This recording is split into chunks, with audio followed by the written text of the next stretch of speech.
Molweni, igama lam ndinguSiziphiwe Rhorhwana, ndingu-TADA coordinator, uTADA ngu-Teenagers Against Drug Abuse apha eSakha Isizwe.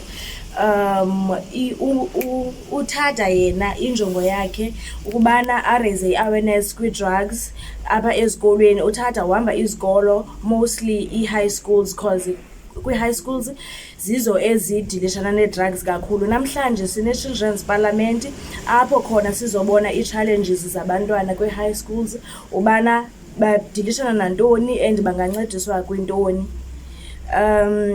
Namhlanje sizifumene iziphumo zobana abantwana badilishana nantoni and bazoncediswa kwintoni, and ke ngoku we are hoping for ubana ne-community yaseSakha Isizwe ubana isincedise silwe the drug issues that we have around iSakha Isizwe. Ukongeza ke ikhona i-impact esiyibonayo kwabantwana benza i-presentations apha kwi-Children's Parliament. Noko ukhona utshintsho silenzayo oluncinane, cause mostly yabo bayayazi bana i-drugs zenza ntoni empilweni yabantu and bayayazi ubana bangancedwa kanjani, and we are hoping for obana next year xa kuphinda ikhona kuze abanye abantwana abangenayo i-idea yale nto bazotsho bafumane uncedo nabo. Andiswa Dingani, ndingu-coordinator ka-substance abuse phaa kwi-program for apha eSakha Isizwe social development. Kwi-event yethu yanamhlanje sizuze elikhulu. Abantwana bayenzile i-debate, i-presentation zabo sifumene seva i-possible solutions zabo, ikakhulukazi eyona nto besiyifuna. Sifumene i-possible solutions into yokubana zeziphi into esinozi-edisha ukuze sibe siyakwazi ukulwa nale challenge le ngoku ingathi iya isiba yi-pandemic yoku-abhuzwa kwe-substance ngabantwana.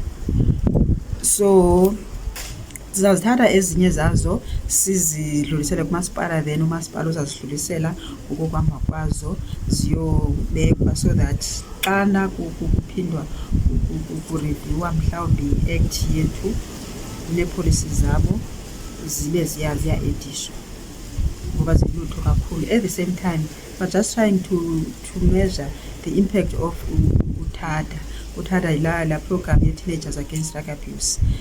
Njengoba behamba kwezi zikolo besenza ii-sessions naba bantwana bezama ukuthi no to abuse of substance, sizama ukutshekha into yokubana ine-impact na, so that siyazi into yobana mayiqhubeleke okanye mayithini. Otherwise ifuna uqhubeleka because abantwana they are doing well, banayo i-knowledge ye-abuse ye-substance.